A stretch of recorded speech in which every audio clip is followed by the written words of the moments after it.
You know, when Byron Thompson was a student at St. Benedict's College, he was already building his credentials to become a Kansas monk recipient.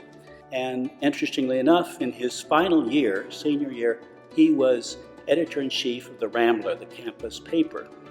And he wrote his farewell editorial about leaders for tomorrow. And in that editorial, he mentioned two things of note. He said, you know, for genuine leadership, you're going to need moral integrity and religious maturity.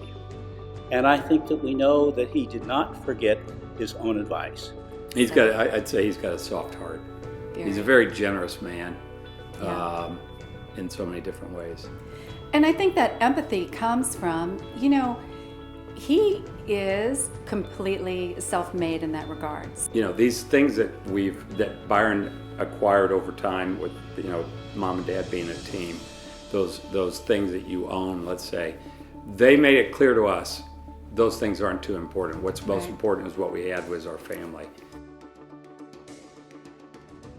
He's helped many, many people in their work lives, in their social lives, in their private lives. And he does it because he wants to. He doesn't feel like he has to do the things that he does. And yet he just makes people feel good. But there was a guy that grew up down the street. His dad died. And we found out at a later time that my dad stepped in and helped him with his education. So, and that story was more than once, more than twice. Well, he's a great leader. He makes you want to do well to please him. And he believes in Catholic education. I think he's probably a very good example of a Catholic person who believes in his family and believes in principles.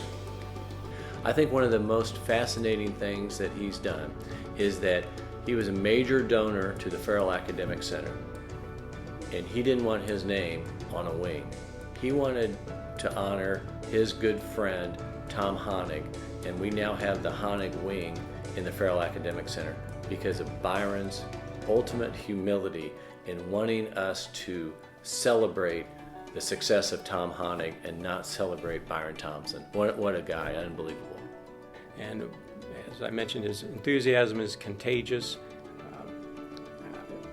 And I don't know of anyone that is any better example of someone that values his faith, his family, and his friends.